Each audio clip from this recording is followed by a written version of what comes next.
What does coming home mean to you? For Reed Richardson, it meant being able to return to his wife who'd left him twice and his children in their home and make the most of those relationships that had been suffering for many reasons, including the ones that Reed had to go through the process of identifying about himself. Today's interview is quite enlightening about where men go when they feel lost, disconnected, and how important it is to step into remaining connected with other people through those difficult times in our lives, even when we feel like we're all alone. It's about learning how to find your way back home. And home we discuss as being able to be in a fulfilling, consensual, sexual relationship with your intimate partner. We consider home to be where you are comfortable within yourself and exactly who you are, what you want to do with your life, what you discover is your purpose. We consider home to be the physical place which can be taken away from us through hurricanes or financial issues or all sorts of different reasons. I believe that a lot of you will relate to many aspects of Reed's story as you listen to this interview. So let's get to it. Have you ever had one of those gut-wrenching moments where life ground you to your knees and you found yourself asking in despair, why me? This podcast is all about sharing your stories and journeys, from asking why me to declaring this is why me. Discover how ordinary human beings like you and I have found their extraordinary levels of hope, courage, compassion, and provided a new perspective for greater potential and self-empowerment during their darkest defining moment. As a creative artist and coach myself, my guests and I discuss the interconnectedness of emotion and transformation in those moments, and how their actions then seize the opportunity for discovering their unfiltered and authentic voice, and ultimately their life's purpose. I invite you to join me each week as we share insights into how adversity can be turned into a unique advantage. Today's guest is Reed Richardson. Reed is a singer, songwriter, and a sexual breakthrough coach. Reed's wife left him for the second time earlier this year. Now, some would say, how can you be a sexual breakthrough coach when your wife left you twice? Well, I know that we're going to have an interesting discussion about what led up to those WhyMe moments for Reed, his family, his wife, and discover the secret to how he's found his way back home. Reed is on a mission to help men choose life over suicide and learn how to turn their pain into passion. Welcome to the WhyMe podcast, Reed. Thank you so much. I absolutely love your voice coming from a vocalist. You have the most soothing podcast voice I've heard so far. So thank you, Vera. Thank you, Reed. That's a lovely compliment. And I love the introduction as well. It's there's so much passion that can be found through the pain, and 2020 has taught me a whole lot about just being ready for anything. And secondly, reinvent yourself, because you only have one life to live. So true. So true. We've got to make the most of it, don't we? And every experience within that, as you said. And this is what the whole WhyMe podcast is about. It's about using the adversity, using the pain, and discovering those life lessons and sharing that with others so that they can as well. Yeah. Fantastic. Well, we ask all the big questions here first at the WhyMe podcast, such as, what's your least favorite food? My least favorite food is probably, I'm terrible at this. I like to try everything. So I'd say like Wonder Bread. That's my least favorite food, honestly. Yes. Pretty low I'm a white kid who nutrition doesn't on like those. Wonder Bread. Yeah, that's interesting. I went through a phase of not liking it, but I must say, as a kid, I used to love the white bread because you could roll it up in this little ball, you know, like we used to do this thing. We'd roll it up in a ball and there was this dense little thing, and might be an Aussie thing, but Great to throw at the wall. Yeah, that's it. It would certainly be hard enough. Right. Yeah. Now, if you had to choose one book that has really impacted your life, what would it be? Wow. It would be Think and Grow Rich by Napoleon Hill. Why? Yeah. Specifically, what stood out to me is the simplicity of manifestation. Like we all look at, I feel like there's this craze around manifestation, and I don't want to like point names, point people out, but there's this thing where it's comes across as being magical. And Napoleon Hill says, guess what? You can harness your sexuality. You can harness this energy that attracts money, and you can ground yourself with the laws of physics and the laws of the universe to get the life you want. If that's not just like a prime example of like how you can like really look at karma in a practical sort of way, I don't know what is. So that's what makes it so exciting to me. Mm. Yeah, very good insight there. And it's a book that does come up quite regularly on this podcast when I ask that question. I actually haven't read it yet. It is on my list. I have this growing list, but I've heard a lot about it. Yeah. And this is it. I think we can make life so complex, and so often we need to get back to the simplicity of things, because quite often that's where we do feel grounded, and that's where we can get that clarity, trying to work through all that chaos and get to a point where we're like, no, this is actually the bit that really matters. This is what I'm going to focus on, and this is where I'll put my energy. And yeah, in my experience, where you put your energy usually comes back threefold. I agree so much. Yeah. Awesome. Well, the last question I wanted to know before we get into our official recording is one thing that would be on your bucket list, and why? I want to go to Hawaii and surf the dangerous waves. And I want to take my family there. It's been a life goal. And I've gone a lot of places in the US, but Hawaii just seems like a mystical, fun place to be. And I want to learn how to surf well so I don't kill myself. Yes. Yes. Well, I know that there was a doco I watched, it was probably 2 years ago, and it was the guys that would, and I don't remember, I'm terrible with geography, so I actually don't remember what parts of the world they're in, but they would get off and surf these massive waves in the middle of the ocean. So this wasn't like coming into land. And they were like on these ships, and then they'd get off, and these waves were just massive. But it was the most fantastic documentary. Like I was just enthralled. I'm watching it going, wow, that would be so exhilarating, so scary.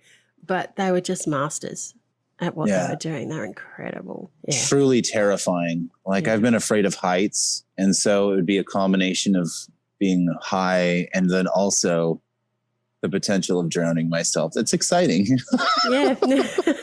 Yeah. Well, I'd like to paraphrase from one of your posts last week to lead into your story. I was in denial, and when my wife found her power, I got defensive. I couldn't stay consistent, but I expected others to be. I knew I wanted to change, but the pain of my past failures nagged at me. I felt like I was going crazy. My wife tried to get my attention over and over, but I wouldn't hear her. That was when she left me with our kids. I woke up the next day in an empty house, waiting for the sheriff to arrive. Felt suicidal. I have so many questions, Reed. Let's get into the story. Sure you do. How about you tell us what happened? Well, I could start at the beginning, but I think I'm going to start at the end, and then we may do some flashback because we have a complex story. We went through a lot. So I'm just going to kind of give you an overall. We had a nonprofit at one point helping survivors of trafficking. And at that point, I became really, really empathetic to a point where it was hurting me on a daily basis. And I wasn't really functioning as well as I wanted to. At that time, we lost our nonprofit. We lost all of our funding, and the evangelical churches at the time couldn't support us because we worked with sex workers, and they were advocates to get people out of really bad situations. So we lost everything. There were a lot of deaths in there, and I could go on with that. We may some, but we end up in Texas. And shortly after, our son gets ill with Lyme disease. We don't know that while we're in the hospital, but we fight to get him out. And for the next few years, we work to get him better. Finally moving to the Texas coast, a hurricane hits us, We lose everything again. Our son as well, though. That's good. And so we're grateful, but we're cooking out of, a massive pot in the ground. Like we're like one with the elements, so to speak. And we're living out of tents and an old moldy trailer. And we worked our way up to the point where we could move to New Orleans. And at that time, it was like my wife was down, she was down, and she had this moment. She said her brain broke. She goes, I'm not going to do anything if it doesn't make me happy or bring me money. And she handed me the finances a couple months later, and I just took it and ran with it. I said, I have not been the responsible person I need to be. And so that was my wake up call with a lot of things in life, where it was like I was avoiding responsibility. I wasn't really being the man. I wasn't stepping up. Even though I was working my ass off, I was not stepping up to really provide for my family in all the practical ways and really, really just be the man I need to be. So she manifested an RV. We ended up in New Orleans.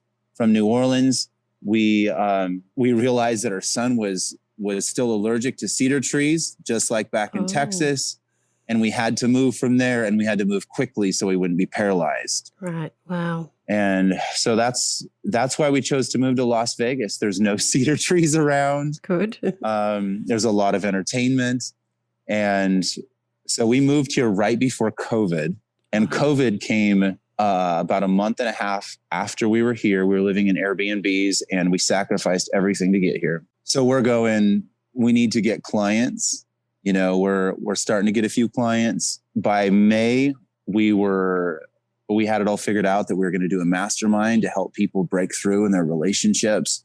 We were both on fire, but all I could say is I complained a lot. I was struggling as it was, and wasn't letting go of the past. It was like, I pushed through, I did this, I did that, and really not seeing the blessing in all of it. And it wasn't until I started to lose clients and they just couldn't afford it. And, COVID's real. It really affects our lives. Yeah. And got a big refund through PayPal, which affected my wife's account, and everything felt like it was crashing down. Right. And if I wasn't going through so much personal healing at the time, where I'm looking back at my past and going, why didn't I ever look at this stuff head on? Why was I in so much denial? It would have been a different story. And I'm sure I would have been able to start another mastermind, really push through. But it was at this point where I wasn't listening. I wasn't hearing my wife. I was in a lot of denial, and I was trying to push through on my own instead of really relying on my family, really seeing what I had in front of me. By the time I had my second offer together, it took me 2 months, talk about depression.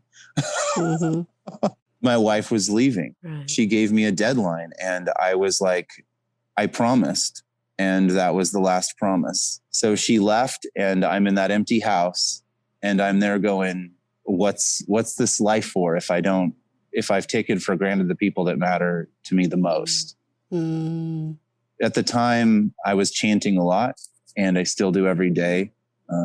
I practice Buddhist traditions without being religious, and my wife does as well. And so every day we were chanting separately, and we were believing that it would all work out.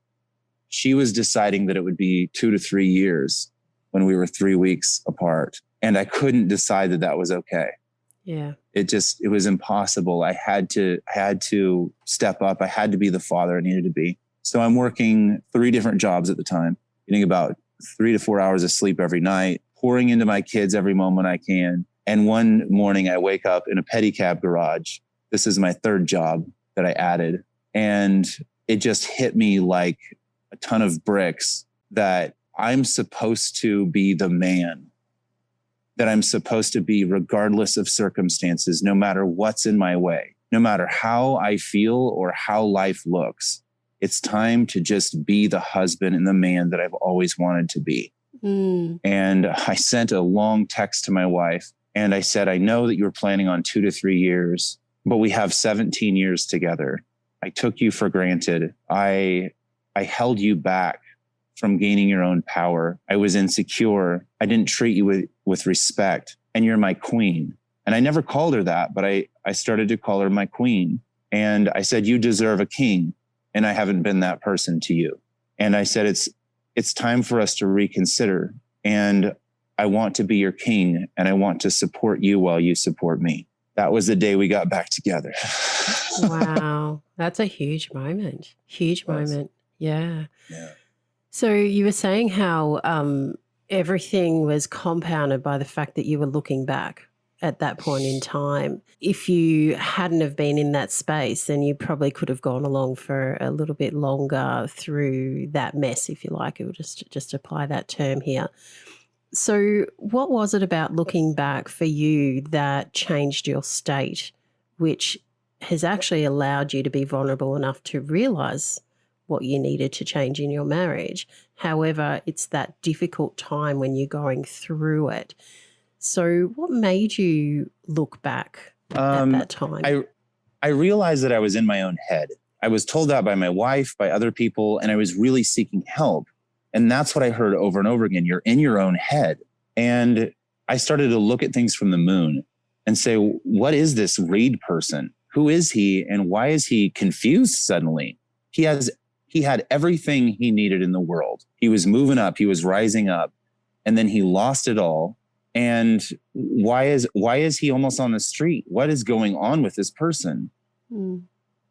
And I realized that I had a history of being in denial, of not really seeing the good and the bad at the same time, like being black and white. And when I looked further, I learned that there's a lot of entrepreneurial men that are this same way. Yeah. They get stuck in their own ways and they think that it has to be done a certain way. And I found that there's a lot of people like that aren't successful.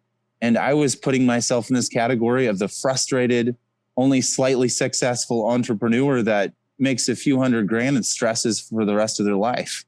I was like, I can't be this person. No, it's not time for me to change. It's not the sort of future you want to be looking towards, is it? Mm-mm. Well, look, I think that a lot of people are in and get in that situation. However, you actually took the steps to do something about it, to really get introspective and try and work out what's your purpose, what's your plan, what's your potential, and how are you going to change this, at that time, bleak future. Not everyone is able to do that. Where do you think that strength came from? I think I was built for survival. I don't know how else to say that. And I don't know, if your audience believes in past life. I didn't believe in past lives until recently. And I believe that there's like things happening in other dimensions. And really, ultimately, if we just step into who we're meant to be and how we're meant to serve on this planet, I believe we have like endless possibility. But there's all of this residue. Like we grew up, I grew up with parents who didn't necessarily believe in technology and would just kind of hold us back from technology. And so when the world started changing, they didn't shift with it. And they're looking at stats from the 80s on being gay and all this stuff. And they don't understand that the world has changed. And so I think ultimately, like, we all just have to make our own decisions in life. We can only control our words, our thoughts, and our actions. Yeah. And if we try to control other people's words, thoughts, and actions, we're going to make ourselves miserable. Mm-hmm. And that's where I was miserable. Like I wanted a different life, had to be a different person. It's interesting that you say that, because people were telling you things about yourself that you didn't want to hear. And I think you've hit the nail on the head there, in that we can't be trying to change other people's thoughts, words, and actions. That needs to come from them. Although I think we can be influenced at times by people who we do care for deeply, who are part of our inner circle and sometimes part of our outer circle, that will say something that hits a nerve and then allows us to go, oh, maybe I hadn't looked at myself from that perspective, or hang on a minute, that really hurt. I'm now in a space where I'm asking myself why I need to look into this.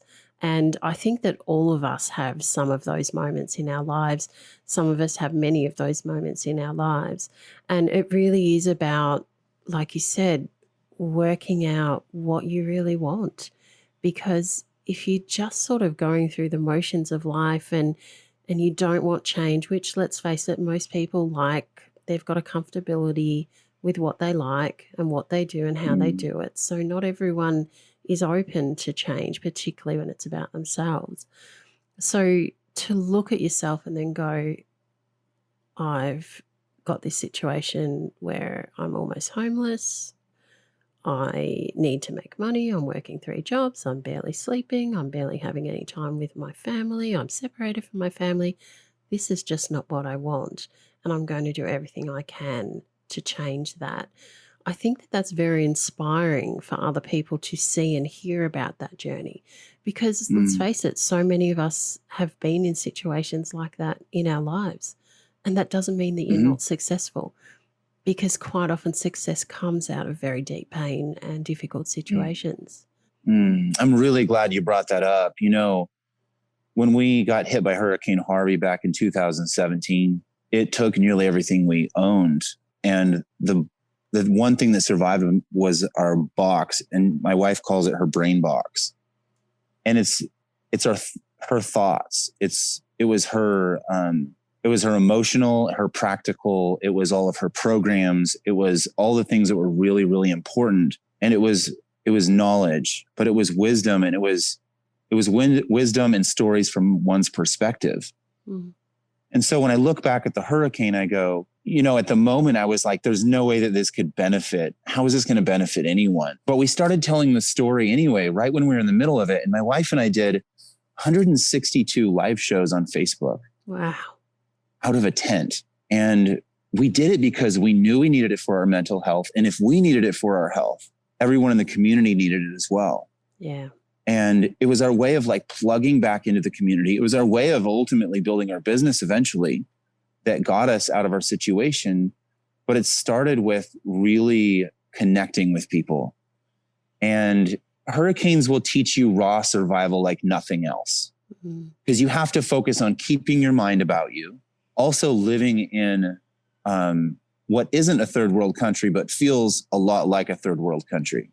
So you're kind of straddling the fence. And I realized that COVID is very similar. So I feel like I'm prepared for this. I've seen the writing on the wall. I see what it's like to not be prepared for disaster. And so when things start shutting down here or there, or when someone else is doing better, I look at them and I go, what are they doing in life that I can copy? How am I going to use that, not just for survival, but to help myself rise out of this, help my family, help empower my wife in the best way possible. And you can see the writing on the wall, but it really does take being able to look at the bad and the good at the same time without being afraid and just staring at it head on, you know? Yeah. And that's the courageous thing to do. And I say that because, again, a lot of people are faced with these decisions, and sometimes it can be so fearful to step into that space. What am I going to uncover that I don't like about myself? What am I going to uncover about regrets that I might have in life, you know? And you touched on it there, the importance of a mentor, the importance of people that you can use for modeling, that you can say, okay, what are they doing that's helping them get through this situation? Because in life, we grow up initially modeling the people around us, our family, our parents, the children that it might be in our family, our friends. And as our circles widen, we have greater amount of people within our influence, and we then start making decisions about who we're going to choose to be influenced by. And having a mentor is just so important to this process, but also having somebody who's been through something either similar or different enough, but has used those skills that you need. So in finding a mentor, I'd love to know your opinion, but in finding a mentor for me is so important to find someone that you can feel vulnerable enough to actually disclose the things that are your limiting beliefs and the things that are scaring you and holding you back, and someone that has that ability to speak to you in your language. And I don't mean what country you live in language. I mean in the language that you best learn. Ooh, I love that. I've learned that when losing, let's go back to the nonprofit. I mentioned this early in the interview. We lost our nonprofit, and we had a certain type of people who supported us. They're religious people. A lot of them were charismatic in nature, or they were evangelical. And so there's a shift that happened where we had to decide, who are we going to be outside of what we've known? And there's a lot of people in that situation right now, like, how are we going to shift? How are we going to change right now? And I feel like I'm losing my train of thought. That's okay. We can come back to it. Yeah. We were just talking about the importance of mentors. Yes. Thank you so much. That's I really appreciate it. It was leading up to it. I really appreciate you keeping me back on track. That's okay. Because it's two-sided. It's that I've seen what it's like to lose all of your friends, to lose all of this camaraderie, this community. And during this time with COVID, we have the opportunity to be in front of each other with Zoom. Yes. And I took that for granted. I got to this point where when I started losing my clients and losing maybe a few more friends, I was like feeling like my life's over. And it's so important to reach out to people. I mean, there's Zoom meetings going on for men, women, all different types of meetings. And being an entrepreneur, I was stuck in this. I got to make money. And it's really important that I had to just drop all of that. I had to just drop the marketing mind and really just go to community, because without community, it is miserable. I am telling you, I spent a couple months this year just being entirely miserable because I took for granted how important it was just to have a friend that reaches out to you, to be able to reach out to that friend and just say, hey, what's going on? No obligation. How are you really doing? And it's a lifesaver. Like, this is the only way we're going to survive the way the world has changed. Yeah. Yeah, it is so important. And for me, I mean, the WhyMe movement that I started was started many, many years ago. I just didn't put it into action. COVID gave me the opportunity of time that I hadn't allowed myself beforehand. I couldn't go out and play my sports. I couldn't do gym. I couldn't go to the supermarket to do my shopping. There were all these things that used to take up my time in my daily routine. And all of a sudden I had 3, 4, 5, 6 hours every night that I could put towards something. And so I went, well, now's the time.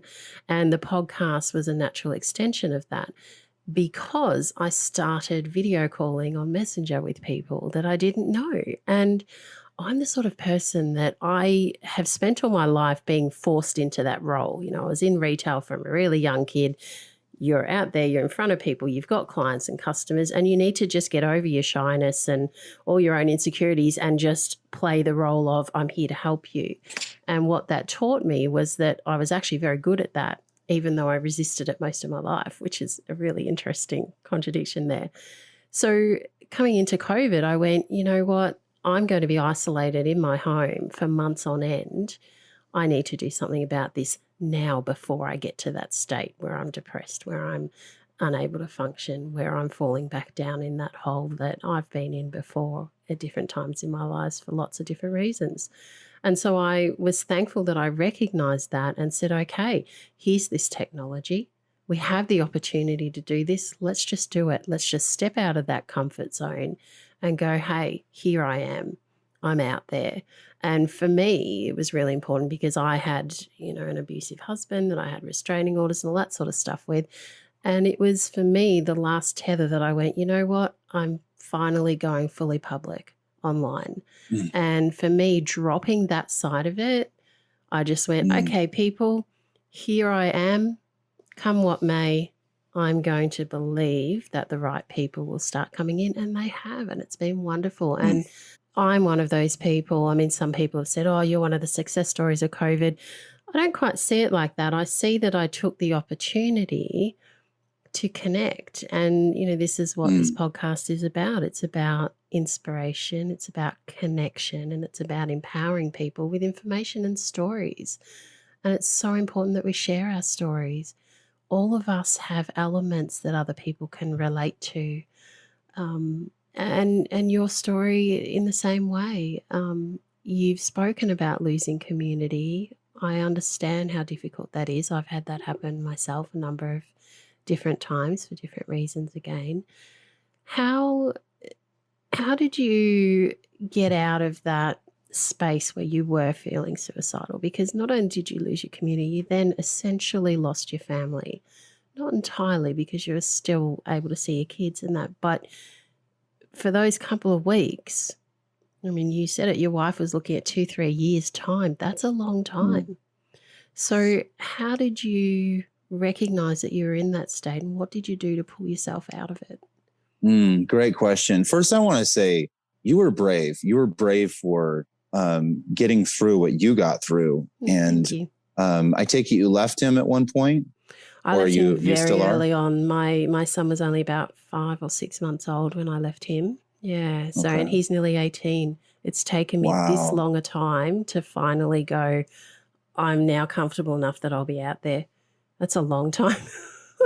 Wow. So great job. 2020.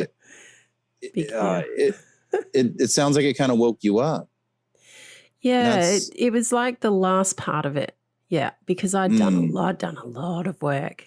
I'd done a lot of work leading up to that, and there were lots of different things. I had illness, I had all sorts of things going on there, and I finally got to the point just before COVID where I was really comfortable with who I was, probably for the first time in my life. All of the different experiences, I suddenly had that global perspective of my life.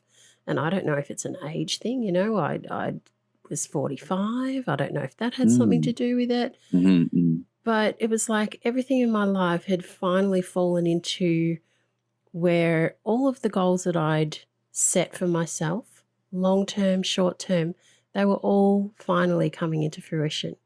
And I was feeling the benefits of that. And so I was able to step back and go, hey, I feel safe. I feel comfortable. Yes. I'm financially secure. You know, my son is growing up to be an amazing young man. All these things, you know, that were so important to me, all of the people that were around me in my life that was so important. I just got this global perspective that, you know what really matters? The connections, the relationships, and how much I know myself to be comfortable with myself to fully embrace the connections and the relationships. That's really what life was about for me. And so it was a huge year, and that was the last little bit of something holding me back that I let go, that I finally cut free, which was fantastic. Thanks for sharing that. I know you're interviewing me, but sometimes I just got to ask the question because you were brave. You're like, just being a single mom in itself, you know, is one thing, but then believing in your future and really building connections, building relationship, and believing in yourself to that level is really incredible. And I know you're making so much progress with health and everything. And I'm a good job. Like, thank you. You're going for it. This is awesome. So to answer your question, so I'm in that moment, you know, my family leaves me and I'm going, what's this life for, basically? And I realized I had a lot more support than I let on. And I realized that the isolation that I was giving or receiving was actually coming from myself. Right. I wasn't being open to people really changing me. I was trying to push through and change the world. I was being this insecure male that was trying to convince people to buy from me. I was trying to change people and get recognition for it. I was stuck in this cycle of being online and trying to create this persona, this business, while trying to be authentic and real at the same time. And they were all separate and it was confusing. And I was like, it's time to pull all of that confusion away, because this is raw reality. You were on your own. Your wife has your kids. And at that moment, I had a flashback to about 12 years prior, when my wife left me because I had a porn addiction. Okay. And I said, what did I do to change myself then? And I realized at that moment back then that I had to make a decision on how I was going to how I was going to form my sexuality, how I was going to actually be a different person with my sexuality. And that very day she left me, I changed myself. And so it was like this moment of, you're being tested. You wanted all of this. You didn't see what was in front of you. You didn't see how you were going to do it because you were in your own damn head, and empathy was killing you. Mm. And I realized that the people I was helping, that I was giving breakthroughs to, were getting more help than I was. And so I'm going, I know I am here. This is like my karma. I know I am here. I put myself in this situation where I helped, denied myself, became an asshole, took it out on my wife, tried to help others. And sure, I was doing the best I could. Yeah. But at the same time, energy was shifting. I needed to change my life. And it was time. It was grueling. It didn't make any sense, but I had to do it. And I see that this is really common with a lot of men, where we become so empathetic. The ones who have the most feeling can actually be in more danger of committing suicide or becoming narcissistic in nature. Yeah, I think that's a really important point to make. And they're actually very closely related. When someone becomes suicidal, they become numb. And when somebody becomes narcissistic in nature, they will lean into, what can I control to get through? It's all survival mind, like that puts us in this situation.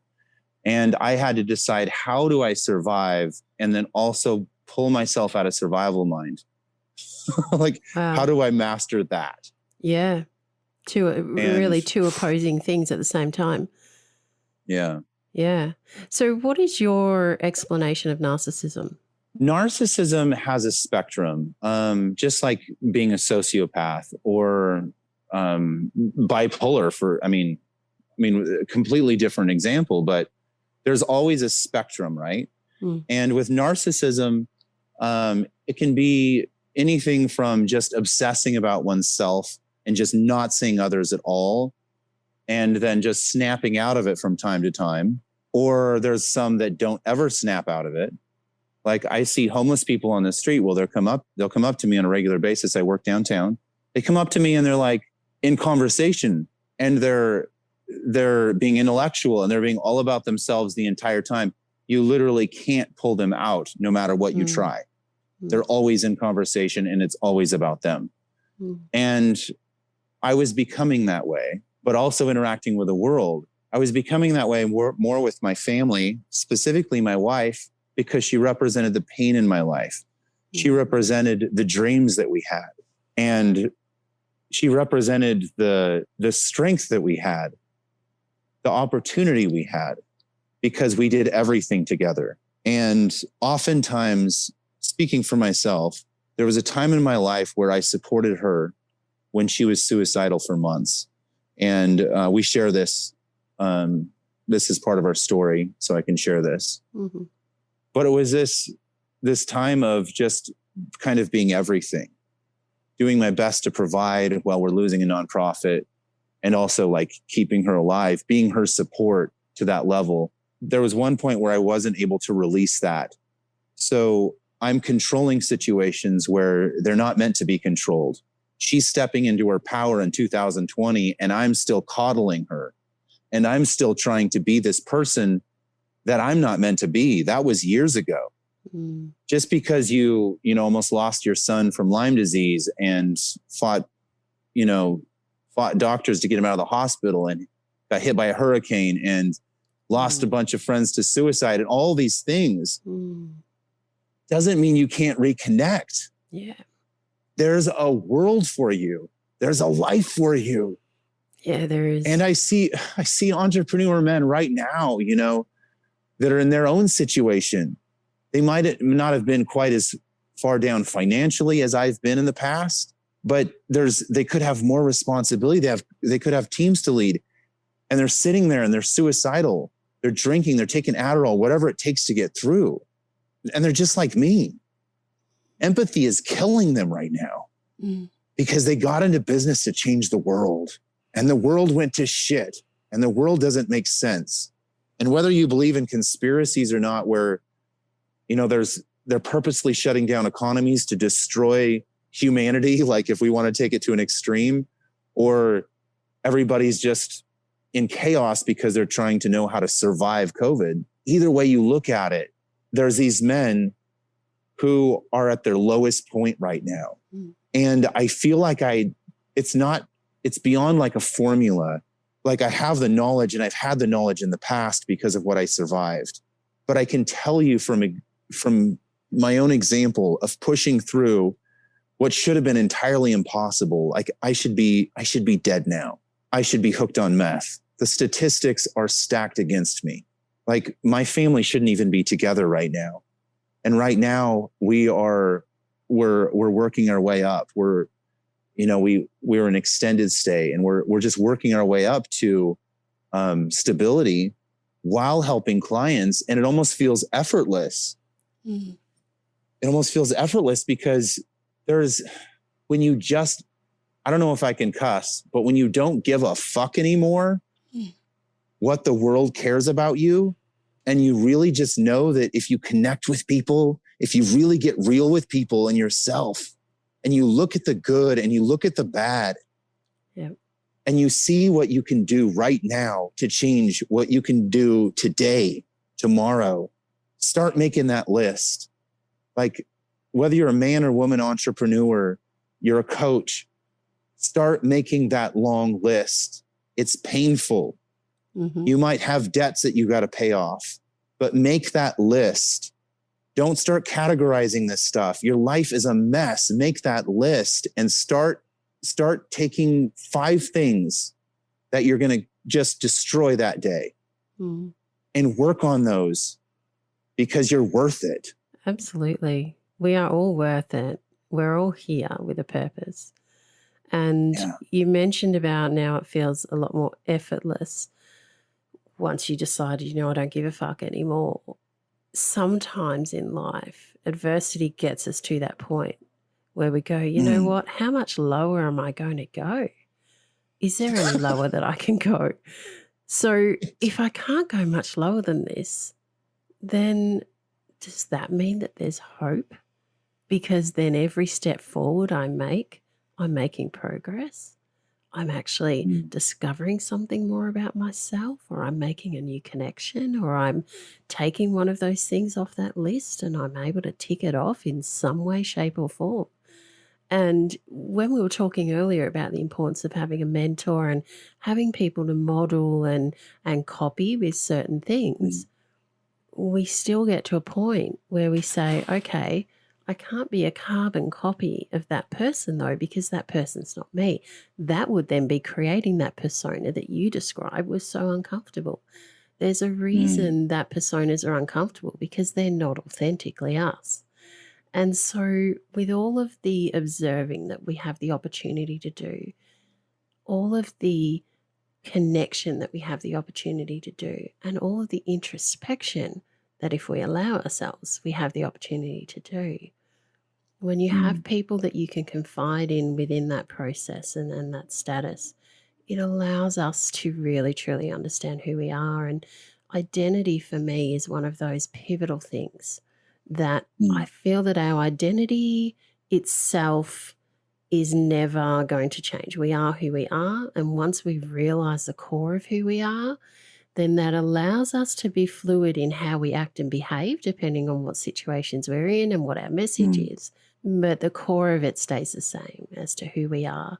And stepping into our purpose and finding our purpose is such an integral part of that, in my experience, to being comfortable and getting to that point where it becomes effortless. This podcast, for example, for me, the very first podcast interview I did, effortless. And I surprised myself. I was like, hang on a minute. I thought this stuff was supposed to be really hard to do, and I thought I was supposed to, have all these things, questions prepared and everything. And all I did was have a conversation in my own way.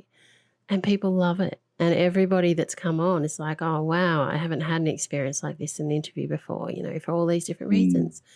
And I just believe that comes from me embracing who I am and understanding that in a really deep level. I've done a lot of work over the last 15 years to get there. It then exudes a certain energy, I think, and people will then pick up on that. And when you can be yourself, well, that's where the effortlessness comes in, because you're not trying, you're just being. Absolutely. Such an important place to be. Yeah, I spent a lot of time, most of my childhood, I was taught to mirror my father, and he was extremely dysfunctional. He didn't provide well. He did the best he could with what he had, I believe, but he had a lot of abuse of his own that he worked through. And it was like a family cult that I grew up in. Okay. So I was exposed to a lot of things that, maybe a lot of people wouldn't be exposed to. I was sexually assaulted when I was 5 years old. I'm sorry. It's okay. Like it was for a purpose. I actually almost died. I quit breathing for a few minutes. When I woke up, I didn't know where the boy was who had raped me.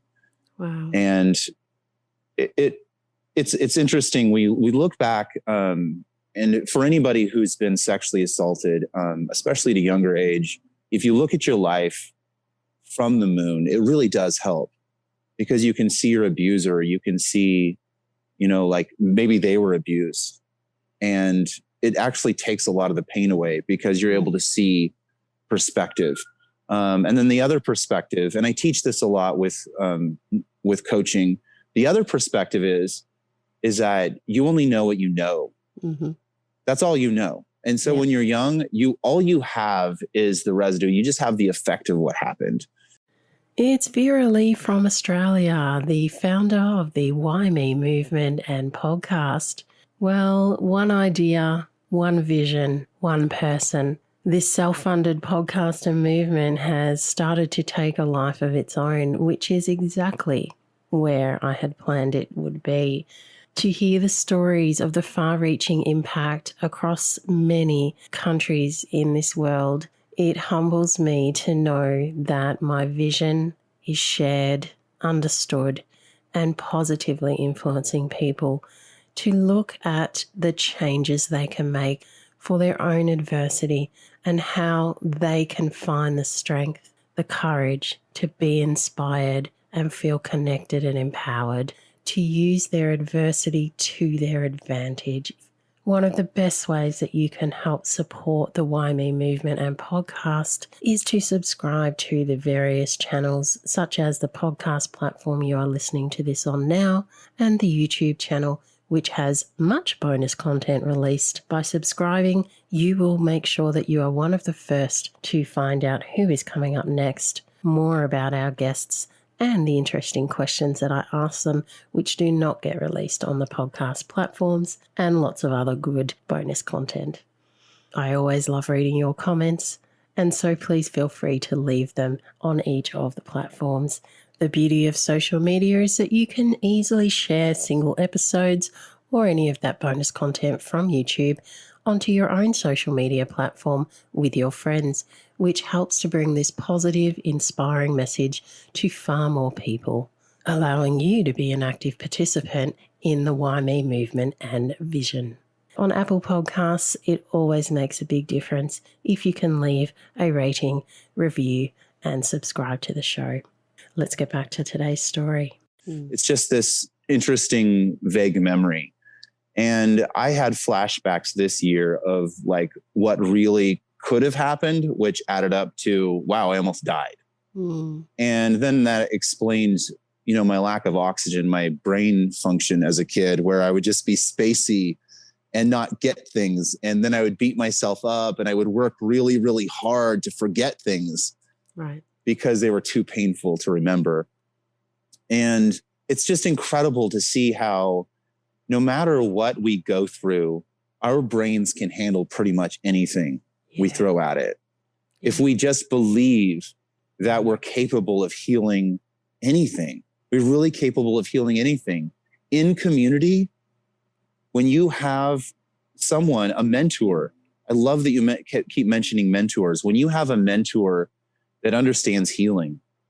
And I've had several in my life that led me to really stepping into my leadership with this. They would challenge me to not just heal, but to not get hung up on the past and decide what my future is going to be. Yeah. Because no matter what I've been through, and I've been through a lot of shit as a kid and as an adult, I still have to decide my own destiny. When I get to the very core of the pain, when I get to the root of it, I still have to look at myself in the mirror and go, what's next? Mm-hmm. What am I going to do from here? And we all get that opportunity. Yeah. Yeah, we do. And you were saying before, you know, being in that space where it was difficult because you were looking back. Anyone who's gone through trauma understands what that's like, understands the trying to push it away, to live, get on, live with daily life.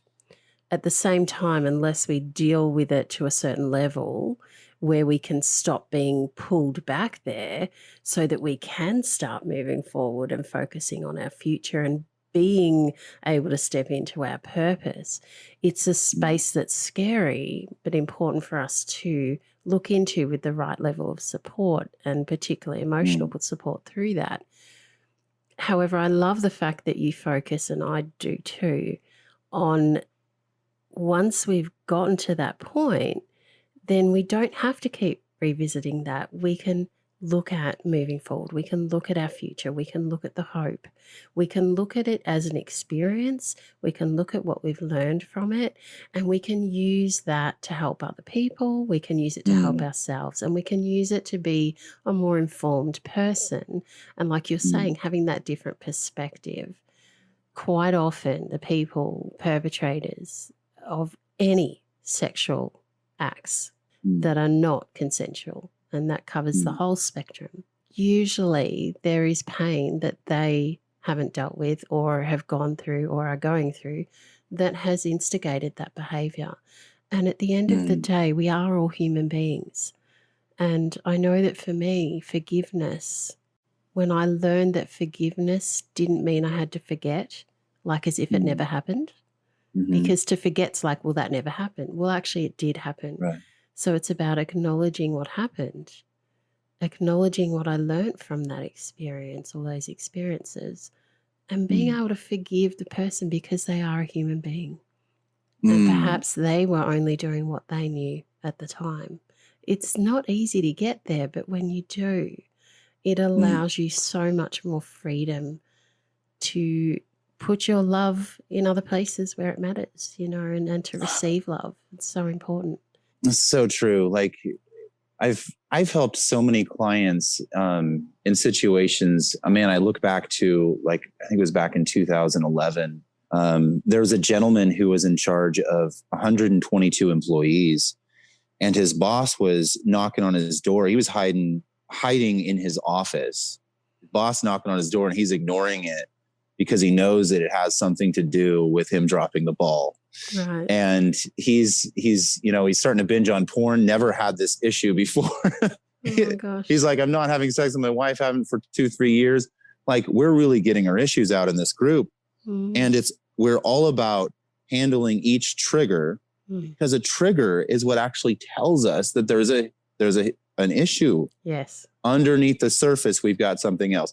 Anger actually means more emotions are available to us. Yes. Anger says it's a great indicator that something's happening. Yeah. So this gentleman, he had this moment where it was like a total breakdown, and we all supported him. We came around him and we said, you're going to turn this around because you're ready to turn it around. You're not only going to just heal and get some answers, you're going to turn this around because you don't have a choice. Yeah. You're meant to be here. And in less than a month, he came back a month because he wasn't able to make it the meeting before. And he said, I couldn't make it the meeting before because I had all this responsibility to take care of. I was receiving flowers from everyone. He's like 3 times a day, I've been getting flowers. Wow. He's like, my boss came to me and personally thanked me for turning everything around. And the employees are super happy. He's like, I have entirely turned my life around.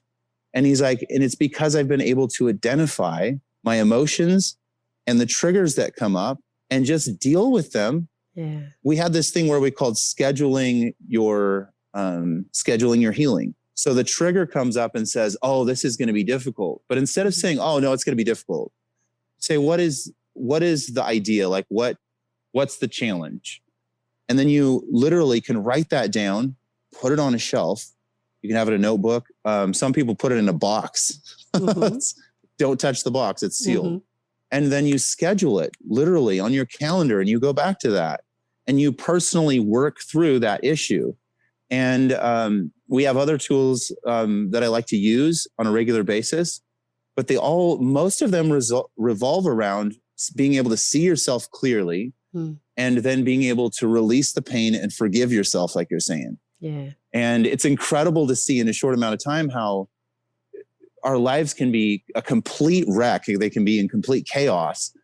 And then when we step into this zone of no matter what happens, we just don't give a fuck. We know that we're doing what's right.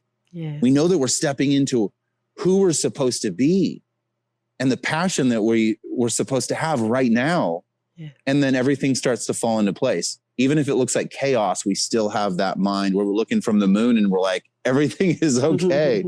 You know? Yeah. We can be in our power when it's seemed so powerless before.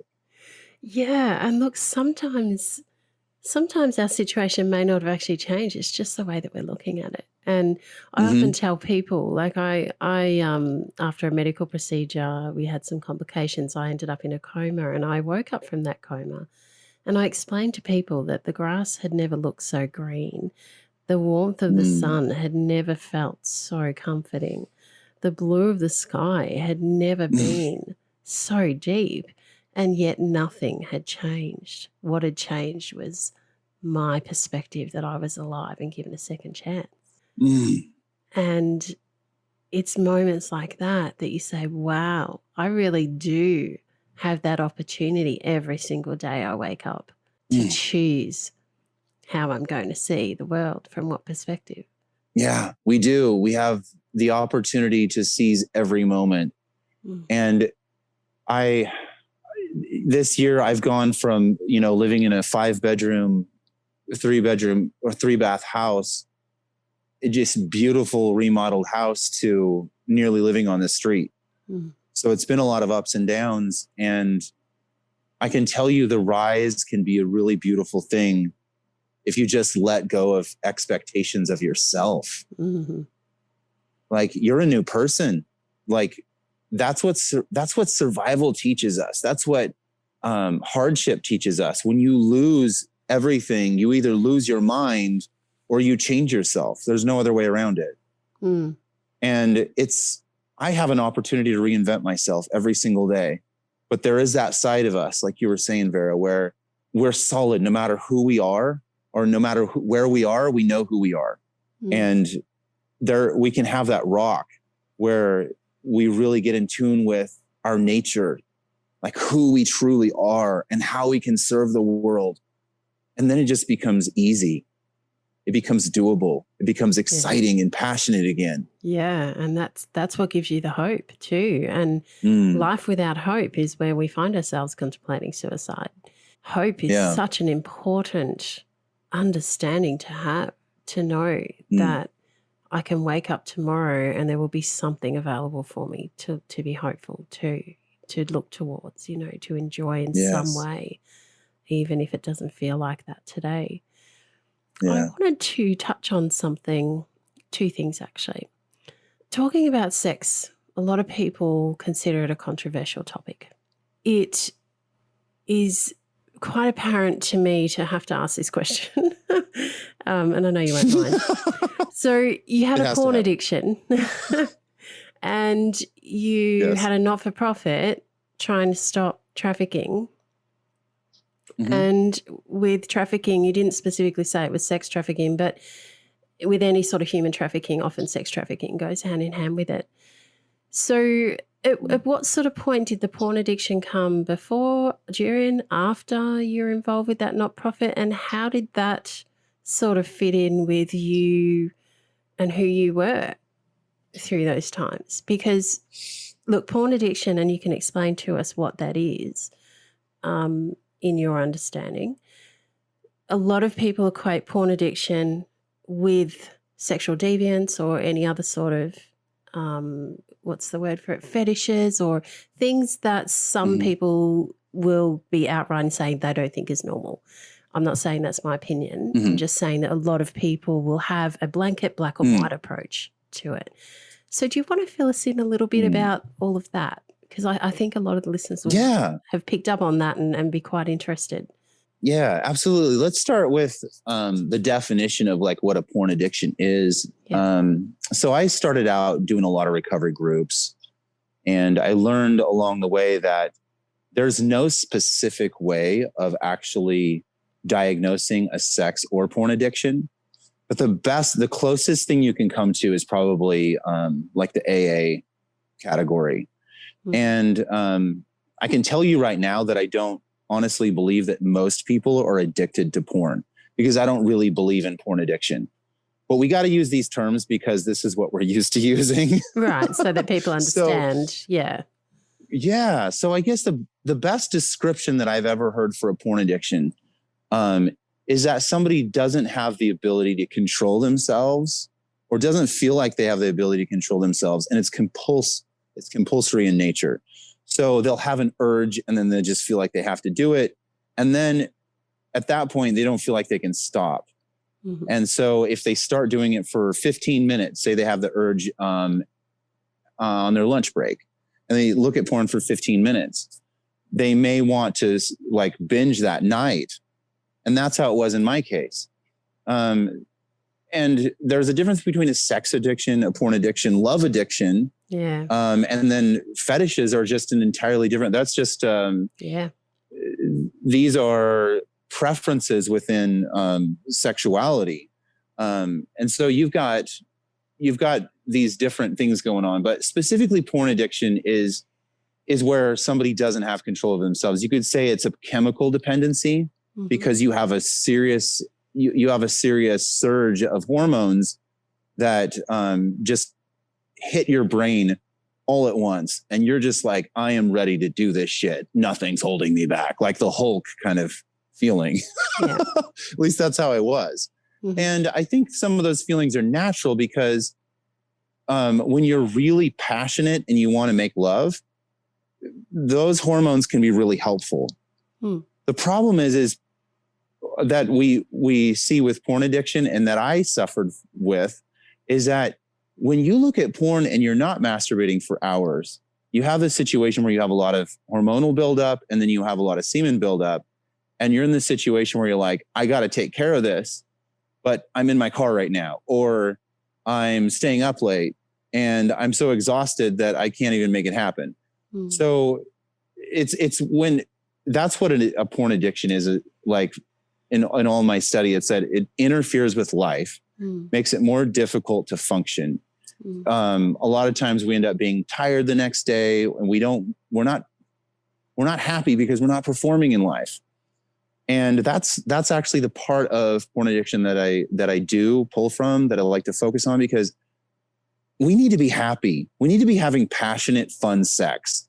And in the beginning of my relationship with my wife, we've been together for 17 years, been having sex for over 16 years. And early in our relationship, we were able to figure out a lot of things and work through triggers while having sex, which is pretty unique because we were both sexually assaulted when we were young. Wow. She was sexually trafficked by a pimp, was a sex worker, had a lot of issues around certain positions. I did too. I didn't know why, but we worked through these things. And I realized that I did so much better working through my issues while having sex than I did looking at porn, trying to discover what was wrong with me. Okay. So there's a shame cycle that will happen when you look at porn. And that's what fuels the addiction. Specifically, if you are religious, I've seen it over and over and over again. Religion has a certain way, especially Christianity, of saying when you do certain sexual acts, when you think certain sexual thoughts, then you're sinning more, which means you need more forgiveness. And so when you're in the moment, you're looking at porn. I had this opportunity to go, okay, how much do I look at? Because I'm going to have to repent anyway. Right. And so I would be fueled by the guilt and the shame. Yeah. And it seems crazy. Like, why would you be fueled by guilt and shame?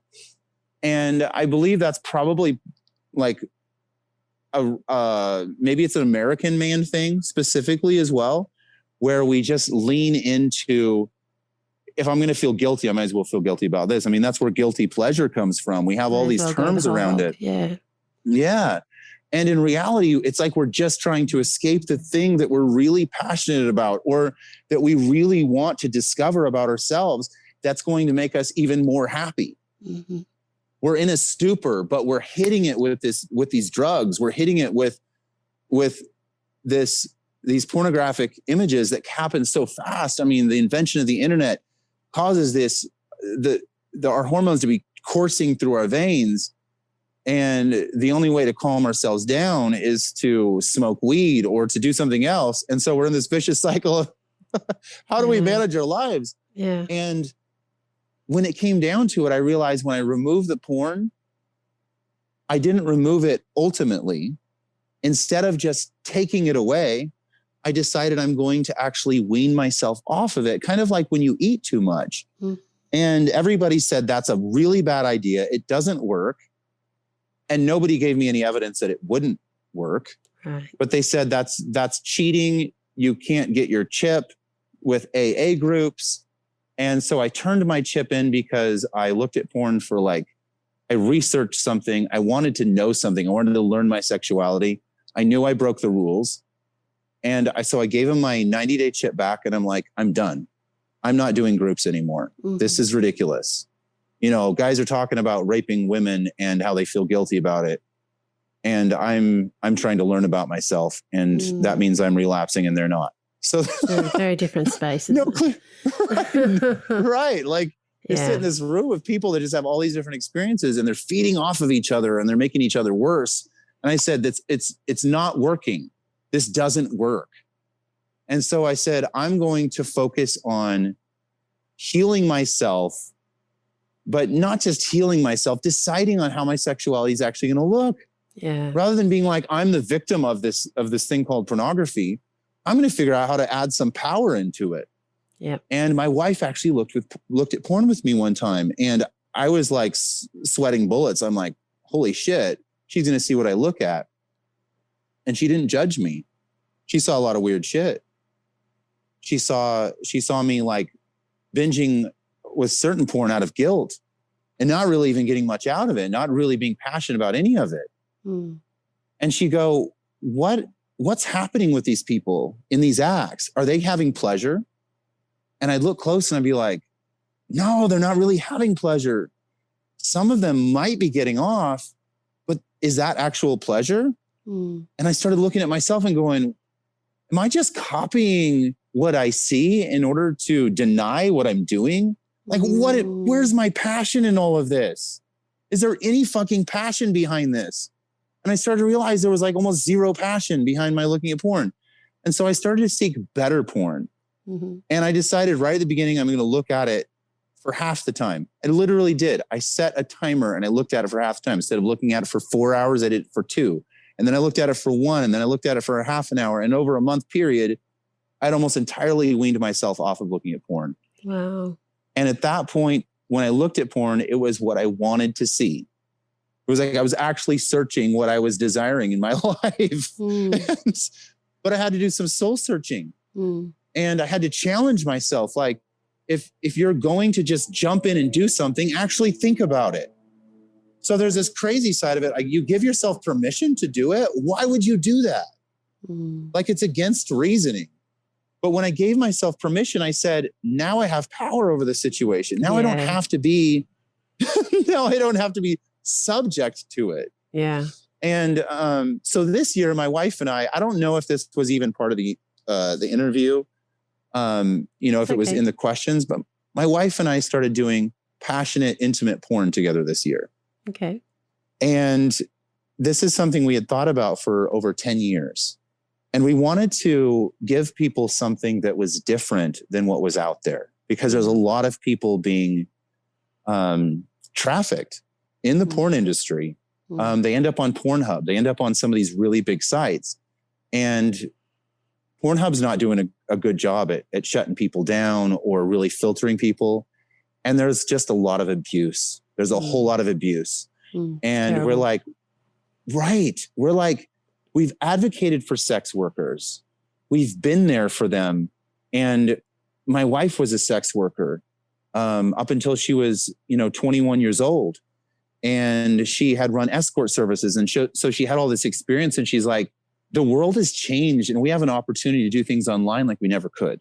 What if we actually bring all of our passion, like all the healing we've received, all of our passion, and bring that into the bedroom and let other couples see that, let other people see it who are like really desiring good, passionate sex, rather than having to go back to Pornhub and feel guilty about, I don't know how old that person was. Yeah. I don't know, if they're even enjoying it at all. Yeah. Like I don't know if they have. Yeah. If it's consensual or not, or yeah. There's a whole heap and you of don't stuff know. There. Yeah.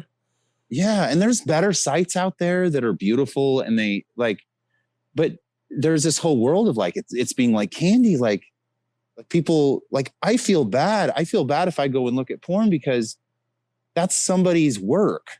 That's somebody's work. Like they put effort into it.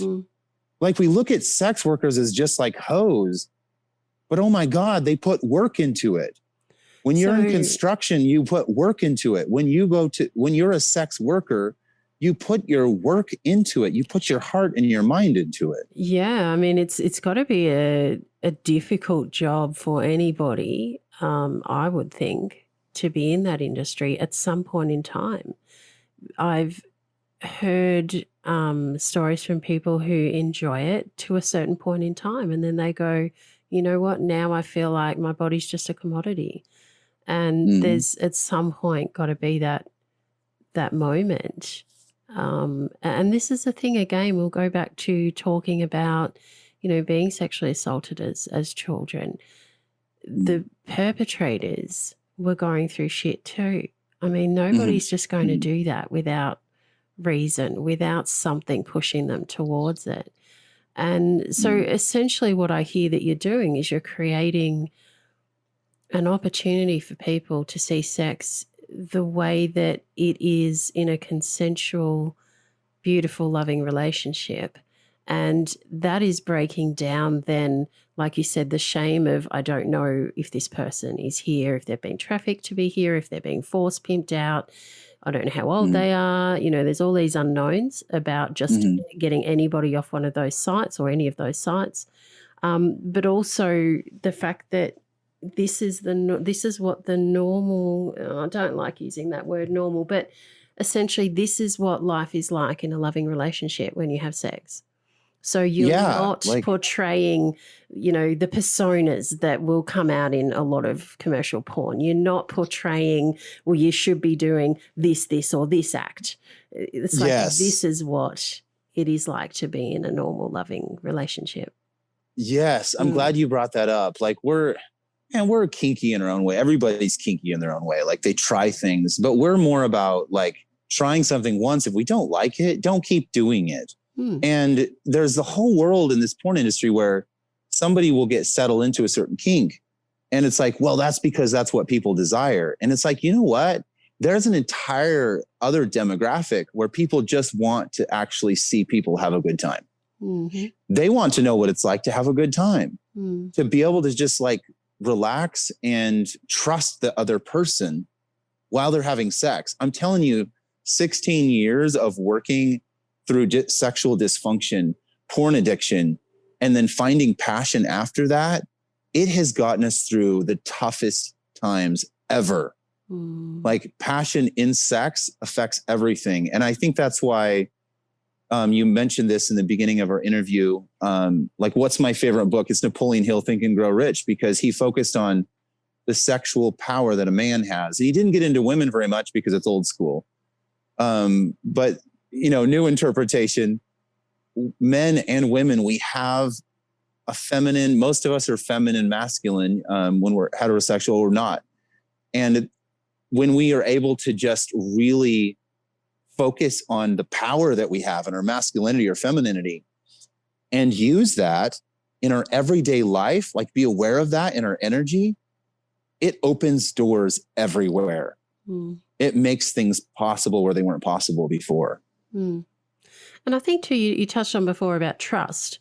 When you're in a loving relationship and you're having sex consensually and you're trying new things, which is a normal part of being in a loving sexual relationship with your partner, it's that trust that, you know, it's okay to try new things. And if it's not working for you, like you said, just don't do it again. I mean, we used the word kinky before, but if something is considered kinky, it's only, again, a matter of perspective. Who is it that's considering it that? You know, like some people will put others down for the missionary position, whereas other people, it's like, well, that's what I like, you know, like, and the same for some of the more extreme things. I mean, it's a personal thing, and sexuality is a personal thing, understanding that energy. Again, it comes back to who you are. And if you're comfortable with who you are as a person and your partner's comfortable with who they are as a person, and therefore you can be comfortable together and trust, then that's where that different level, that next level of intimacy and passion can come from. Yeah, like it doesn't matter what your preference is. No. Like don't be judged by the world. Like keep your kink, whatever you like, but just look at why you're doing it. Like, are you really getting a lot out of it? Is it really pleasurable, or is it just like, are you just like getting a little bit of pleasure, putting out a lot of effort, like I was with my porn addiction, and spending hours in order to get very little benefit on the backside? Like, sure, I got that high, I got that rush, but it comes and goes quickly. Yeah. What can I do on a regular basis that, you know, in my sex life that gets me like feeling one with my soulmate, that gets me like really fired up about our sexuality? Like my wife and I mean, we're a little bit, exhibitionists. I guess that's what it's like to do porn, to show people, because that's a good example. But I think our fantasies kind of led up to that. So we all have our preferences, like you're saying. And what I want to help people with more than anything is to help them find their passion again. Because when we're passionless, we're not really focusing on making our sex any better. We're not focusing on making our relationships better. And we're probably feeling guilty about not reaching out to someone. We're probably procrastinating some really important relationships in our life. And when you embrace that you're meant to be passionate, like humans have to have passion in life. Yeah. Like it's what drives us. You know, it's what sustains us, keeps us going. Yeah. And so anyone, I would just encourage them to chase what makes them passionate and discover their purpose. Yeah. They really do go hand in hand in my experience. Yeah. And yeah, it's so important. I think too, you mentioned about not being judgmental, and, you know, that's a space that is key. I think when you have people that you can confide in, there needs to be that non-judgmental space, because if you're judged, you're not going to be 100% truthful about the things that you may feel guilty or shamed about. And so that is a really important element to all of this. And through talking to a lot of men in particular who have been suicidal, quite often there is a lot of guilt or shame or regret within that space. And so we talked before about triggers. It's really important to understand those triggers into what leads you into different types of behavior. And that includes being passionate. You know, what are your triggers for passion? What are your triggers for depression? What are your triggers for anxiety? And in understanding that, it helps you to not simply react when those triggers happen, but to more carefully consider what's going on and where it's coming from. Like you're saying, what's the root cause of this, to then be able to modify the behavior that is perhaps less reactionary and more thought about and more considered, and that provides that better understanding of yourself within that space.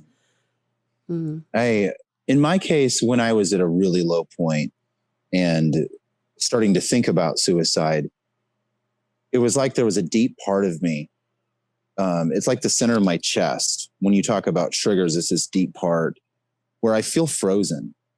I feel like I don't have options. And it starts just deep, deep, deep down in my chest, and it starts to affect my heart and my lungs some. Mm-hmm. And it's like, no, my ribs aren't out of place. Like, I have deep pain. Mm-hmm. And really focusing on where's that deep pain coming from is really important. Yeah. Because it's easy to just like cope at that point. When you're at that low point and you start coping, you're in a really dangerous place. Yeah.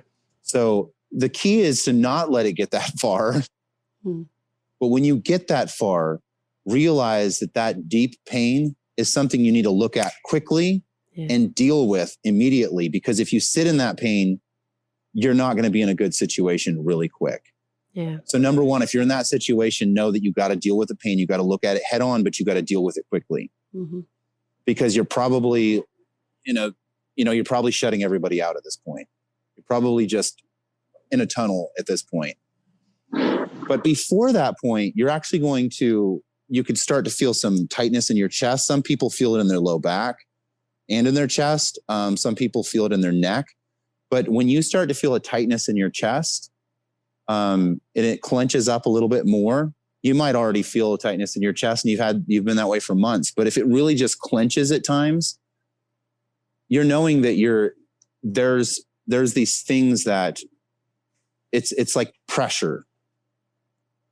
And that pressure is there to refine you. Mm. The problem is that you're not looking at it. You're not seeing it from a different perspective. You're just seeing all of the pressures. You're seeing all of the responsibility, but you're not actually looking at the pathway out. Mm. You're not seeing that you have opportunity. And of course, it's a lack of passion. But at this point, it's like you're going to have to artificially produce that passion. Yeah. You're going to have to talk to yourself. And when I was at my lowest point, I wasn't ready to commit suicide because I was in shock. And that is actually where I started to rediscover my passion, because I was like, my family left me.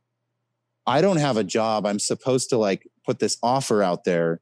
Now everyone knows my wife left me. And all of these people are going to wonder why in the world I would be putting out an offer to help men with their sexuality and confidence at a time like this in your life. Yeah. And so it was like everything stripped away. Yeah. It's this raw, vulnerable place. And I started to yell at myself. I started to wake myself up. I said, Reed, you've got this. What in the world? Why would you question yourself? Why would you make it all this way and lose your wife if the universe didn't have an exact plan to refine you and heal you and fix you right now? And so I just started yelling at myself. I had an empty house and I started just saying, you've got this. You're meant for this. You don't know what the fuck's going on. You don't know what's going to happen next. You're not going to know, but you have to do it anyway. Yeah. And so I guess that's the second layer, is that if you look at yourself as somebody that's 10 years older, somebody that's more experienced, somebody that said, I made it through that and here's why, it will save your life. Yeah. It will put you in a place of being able to bounce back a lot quicker and get out of that depression, like within minutes or hours. Yeah, absolutely. And the other thing too to touch on here, which we have been touching on the whole way through, but I'm not specifically talking about a mentor here, but when you find people who have been at those depths of despair, of contemplating what is my life going to be moving forward from where I'm at in this place right now, then that allows people who are in that space now to have others to turn to. So simple story sharing is allowing, when you have a connection with someone who's going through something, and when you are in that space, I believe, it is extremely important to be talking to someone who's been there, because if you're talking to someone that's never been there, you spend a lot of time trying to explain what that place is like, what it feels like, a lot more detail into how you got there perhaps than you need to be going into at that point in time, rather than just having someone that can walk in and go, okay, I get where you're at right now. Let's do this, this, and this, and put in those practical, like you're saying, quick acting things to get you out of that space. And sometimes I believe that if we just say the universe has a plan for us sometimes, that we've gone through adversity. And some of us go through adversity more often than others in life. We don't all get the same outcome. Maybe that's because we all have different talents that we can then provide others on the other side of it. That's beautiful. I have a friend named Randy who reaches out to me, and I reach out to him on a regular basis.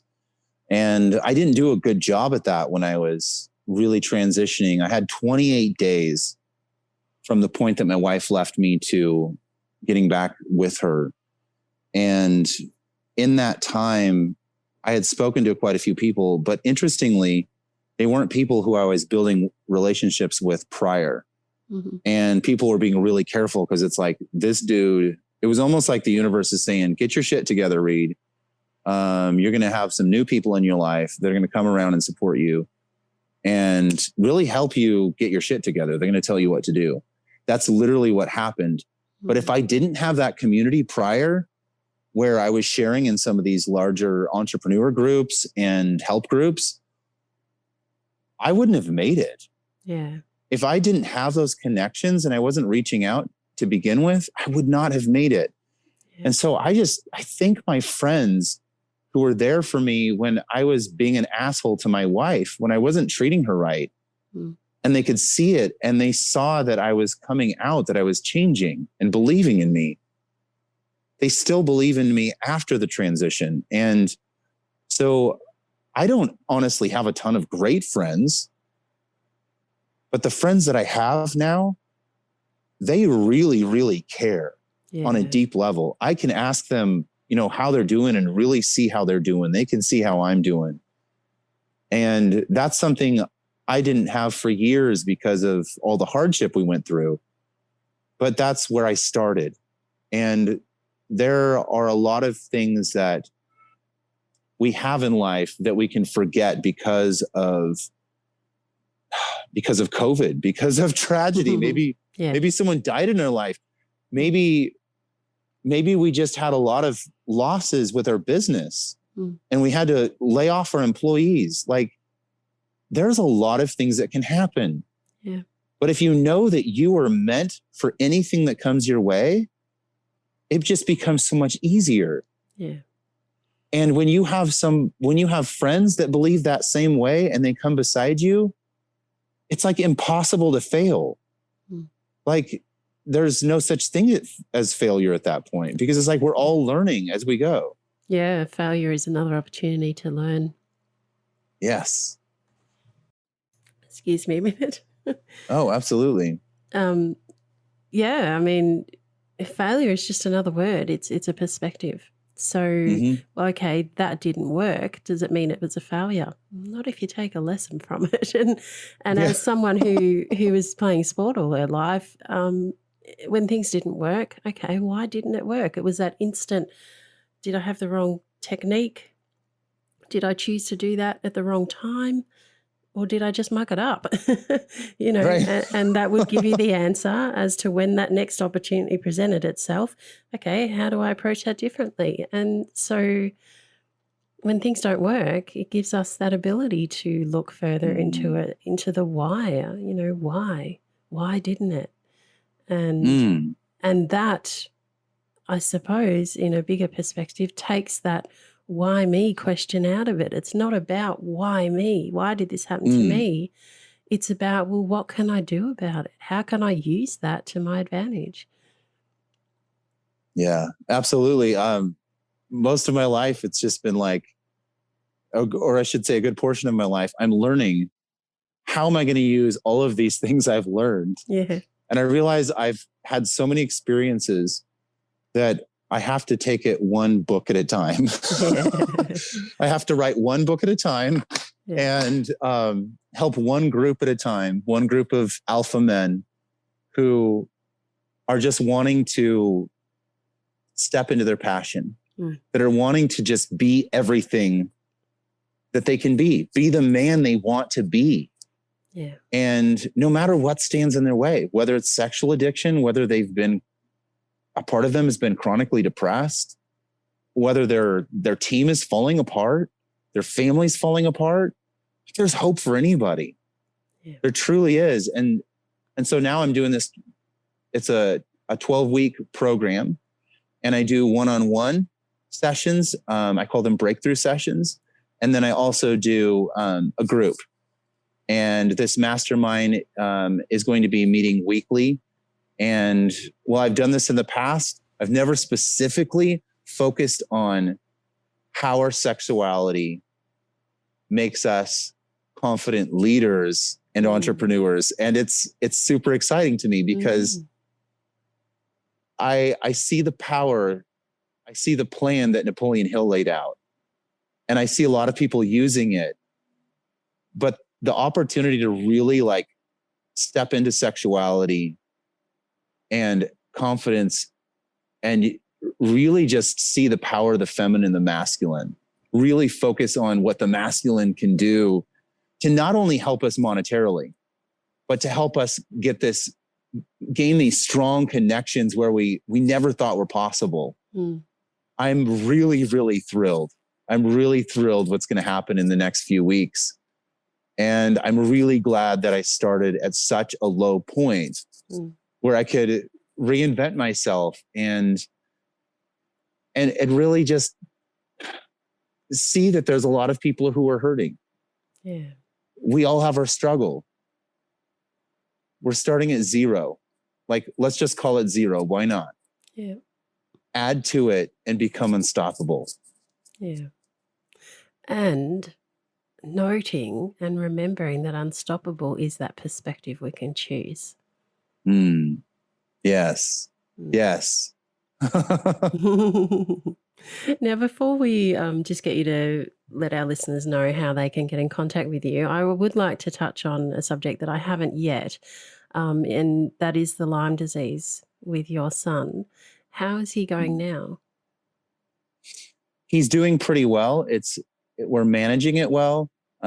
He has a swollen wrist, and it's white blood cells will build up in certain areas where the Lyme. What it is he's had a strong immune system. Lyme disease says, "Oh, we gotta fight this." So the immune system kicks in, and so he's doing well. He has times where his joints hurt when he plays really hard. But he's really hardcore and he pushes himself because he loves being physical. And so when we diagnosed him, he was 4 years old. The hospital said, we don't have any answers. And I said, that's impossible. His immune system's strong. He has all the indicators. I need to get him out of here. It took us 3 days to get him out of the hospital. We had to show him scientifically that they're not diagnosing him. We have to diagnose him. Yeah. And that they need to take him off of antibiotics. And they said, well, he might have more pain. And I said, pain or death? Like, what are we going to do here? And they decided on death. Like literally, like we're going to do more tests. And I said, no more tests. If your tests aren't going to prove it, we can't do this. So we got a team of specialists around him and he got better. He got way better. He was running again. And then we found out that he had allergic reaction to the cedar trees in Central Texas. Yeah. And they would make him paralyzed in combination with the Lyme disease. Wow. And so we were like, we got to move. And that's when we moved to the Texas coast and he got a lot better. So, as long as he's away from the cedar trees of the South, he does way better. And he's about to turn 10 years old, managing his Lyme really well, with greater and greater medical care, special medicine that we give him, the more access he has, the better he'll get. And I know he'll be able to do whatever he wants in life. Yeah, fantastic. I know of a few people who've been eventually, and I use that word very purposefully, eventually diagnosed with Lyme disease. It doesn't appear to be something that's tested for in the regular swarm of tests, if you like. And I know that from my own experience with my eosinophilia and a number of my vocal cord dysfunction, a number of my more rare conditions, they would always say certain things. Oh, your inflammatory markers are up, or this is up, or, we can see that you can't breathe, but we don't understand why you're not responding to asthma treatment and things like that, and it was always like, well, I'm a seeker. So I'd be like, well, keep looking. There's got to be an answer for this. But until I found the right set of professionals, and eventually that was my professor who was leading the research in the field, until I found him and got that connection, everyone else was just sort of like, well, there's something going on, but we don't know what. And yeah, like you get to a point where you go, well, I don't accept that anymore. Let's keep going. Let's keep seeking. There's got to be someone out there that can look into something that no one else has looked into before. So it's nice to hear that. Yeah, it's nice to hear that you did have a diagnosis, that you've got some specialist medication happening there, and you've got a team helping his recovery. And yeah, that's good. That's good. And I think, sorry, I was just going to say, I think more people in the medical profession need to be thinking Lyme disease, because it is becoming more prevalent. Yeah, that's actually one thing that I'm really passionate about, that I will seek to change in the near future. And that's how we diagnose. Yeah. We, from everything from COVID to Lyme disease, we're misdiagnosing people all the time. I mean, Elon Musk set a really good example for that. He got testing for Lyme disease 3 different times in Los Angeles County. And it was throughout one day. Right. Throughout a 7-hour period. The first one, he was tested positive. The second time he was negative. And then the third time he was positive again. Okay. So we have access to a lot of good testing equipment, but we don't always use it. And then a lot of it is, our methodology is really, it's backward. Like if you want to test for infectious disease, you can't put somebody on a bunch of antibiotics. You can't get a reading for almost anything if you're on antibiotics. And a lot of the doctors know this in the medical industry, but they feel like their hands tied, because there's certain procedures they have to follow in order to actually sell medicine. And so there's this part of the medical industry that's just being controlled rather than being freed and letting the doctors decide on how they want to treat, because the doctors have a lot of evidence, a lot of knowledge with these tests to know how to treat things. So one of my big goals is to really help create clinics that specifically work on a holistic level, where the testing is multifaceted, where we're not just focusing, if we're looking at infectious disease, let's actually look at things under a microscope. Let's do it for everyone. Let's systemize that stuff. And all of the technology is there. Yeah, we're just following old systems that were designed in the early 1900s, late 1800s. And we're just stuck in patterns. And people are dying like from Lyme disease. Like if you weren't diagnosed, you could have stayed in a really bad state, right? Oh, look, I was told I would probably die by the time I was 30. I'm now 46. Oh, goodness. Yeah. And getting stronger. Congratulations. All the time. Yeah. Oh, but yes. I just wasn't willing to accept that death sentence, Yes. So, yeah. Yeah, yes. I get it. And you're right. Some doctors have their hands tied. A lot of other doctors, sorry, my screen just went off for a second. Just make sure I've still got you there. Yep, I still got you there. Awesome. Some doctors, it's a matter of not being able to keep up with everything. I mean, how much can one person know too? I mean, our human bodies are so complex. We have specialists, and my biggest issue is often the specialists only look at one specialized area, and the good ones, and I am using a global term here, The good ones will say, okay, now that we've dealt with this, let's put you onto someone else to deal with all of this other stuff, or put you onto a number of people. But some of them will just stay with what they know, and that's it. My job's done. See you later, and it's that holistic approach that we need. And look, the reason I asked that question, apart from the fact that I'm interested in knowing about your son as well and then this situation, is that it does relate to a lot of the stuff we've been talking to.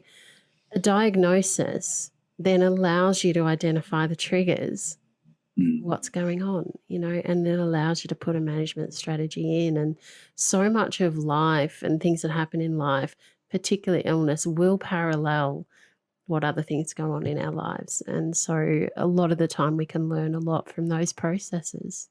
And that is something that a holistic approach, just like a holistic approach to the porn addiction, just like a holistic approach to anything that we're going through in our life, is going to make a much bigger impact for us when we understand the underlying causes and reasons and what the triggers are and how to then manage through it. Yeah. And there's incredible tools that can help us, just like we look at the medical industry, there's all of these methods and tools that we have to really overcome. And a lot of times when we look at our mental health, we don't see that there's all this opportunity. Like before Tony Robbins, we were just like, there was this thing called, getting motivated, or how to become successful. But he opened up a new world where we're looking at, we can control our own brain. We can control our own thoughts by controlling our own state. We can use our body and our mind together in really key ways to change our life. And you can do that with addiction too. Yeah. Like you can literally diagnose yourself, and you can really help yourself. And when you do it in community, when you do it with connection and you have that intentionality around it, you become unstoppable. Yeah, totally. Like it's incredible. Yeah, totally is. Like I diagnosed my vocal cord dysfunction 5 years before I got my official diagnosis. Oh. And I was like, you have to, and these are the specialists that told me I'd die by the time I was 30, because I had difficult to treat asthma that wasn't responsive to conventional treatment. And I was like, well, then it's not asthma. Yes, there's asthma going on, but there's something else here. And I said, I've done all this research and I'm positive that it's vocal cord dysfunction. Can you test me for it? But the tests they had at that time didn't diagnose the sort of vocal cord dysfunction I had. So it took another 5 years, and then that connection with that particular specialist who was in the area that had worked out how to use a CT scan to scan the airway in real time while you're breathing to see the complete collapse of it, that then went, yes, I know exactly what you've got. Let's just confirm it with the right test for you. And, off we go. Then we can start looking at that time there was no treatment, but they have developed treatments since for the other underlying conditions that help that particular condition. So again, yes. we don't always have a fix-all. And for us as people, we don't have a fix-all. We have a suite of tools that we can tap into and use. And I always will tell people, when I was flat on my back in a hospital bed, unable to move, there was still one very big asset I always kept with me everywhere I went, and that was my brain. That was my ability to how I was going to interpret and create an internal environment that would help me get through even the most difficult times. We all have that. That's beautiful. We all have that. Yeah. Yeah, absolutely. I've had times where I'm like, I'm losing my brain. What do I do? And that's when we can rely on others. It's that humility to say, I'm tapped out. Like my wife and I supported each other through times of being suicidal, where we're like, I'll be one half and you be the other half, because we didn't feel like a whole person. And while that can lead to being codependent, and did somewhat, helped us survive. Like you're right. Our brains know what we need at the time. When we tap that, we can get through anything. Yeah, absolutely. Just quickly before we go, how has music helped you breathe the passion back into your life? Wow. I'll use the last couple months specifically.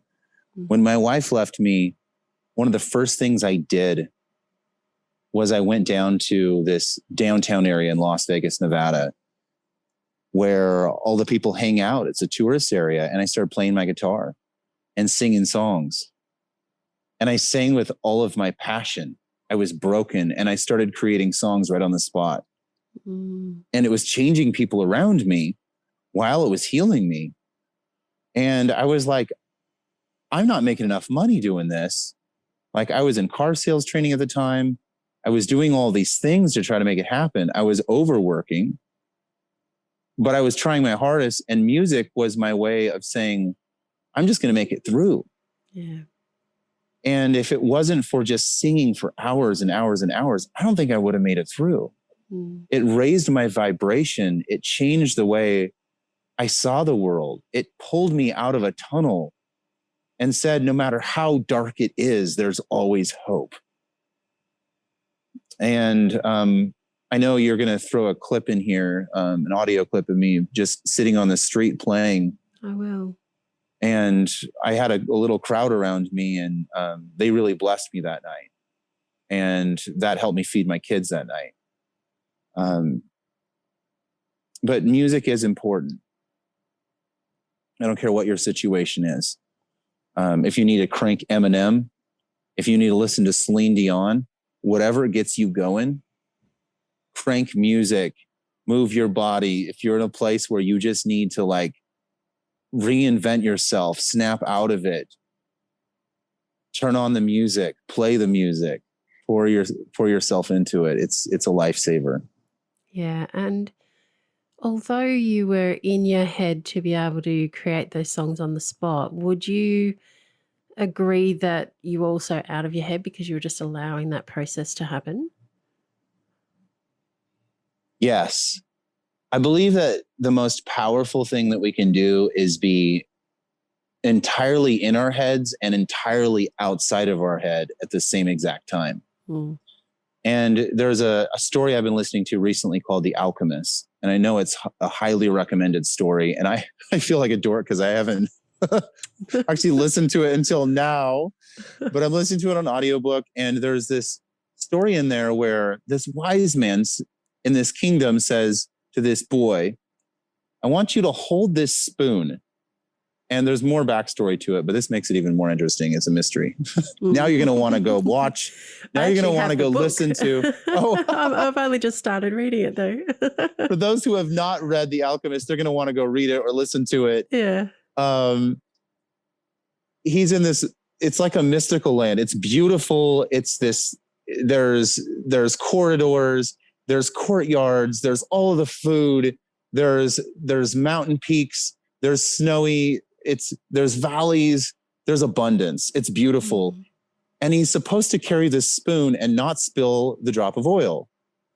And so he walks throughout the whole kingdom and he comes back and the wise man says, well, you have the drop of oil. Did you happen to see the beautiful tapestries in the halls? Did you happen to notice all the different foods? And he's like, well, I noticed there was food. I could smell it. But he's like, did you see the mountain peaks? And he said, no, I didn't see any of this stuff. What are you talking about? He's like, I was so focused on holding the oil that I couldn't see it. And he goes, I want you to do this one more time.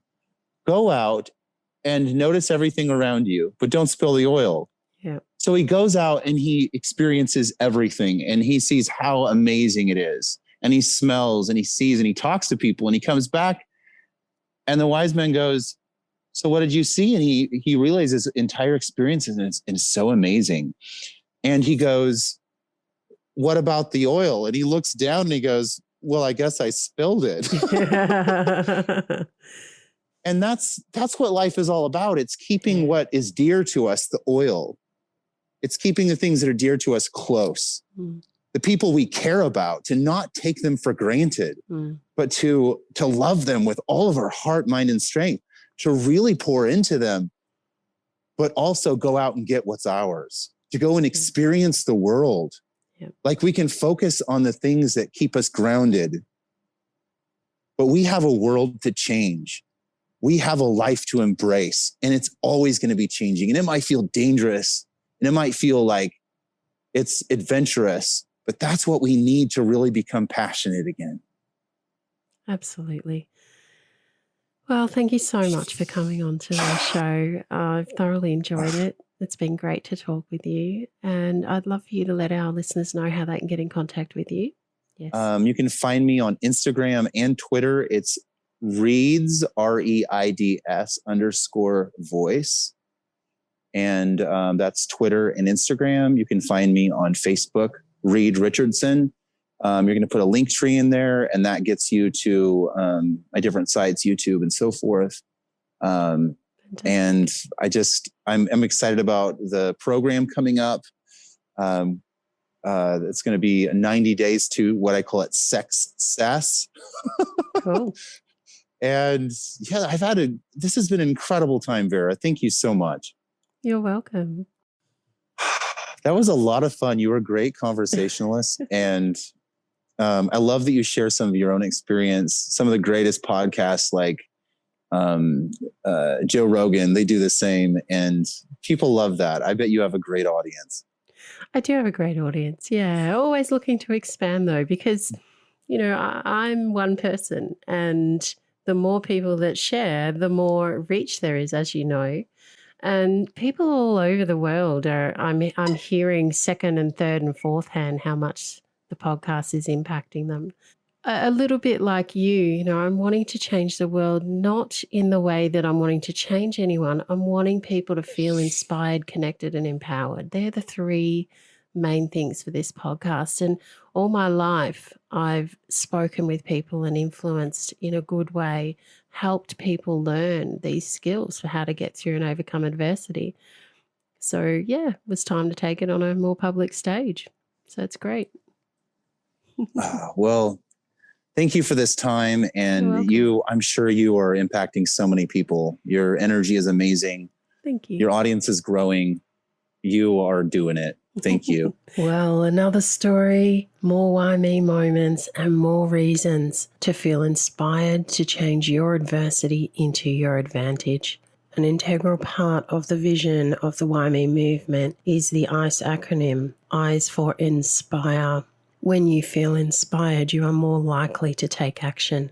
C is for two things, actually. Connection. You are not alone in this world. There are always people here who want to help you get through your adversity and feel positive about your life and your purpose. It is also for courage. Courage, in my opinion, is feeling the fear and doing it anyway. And there lies the importance of connection.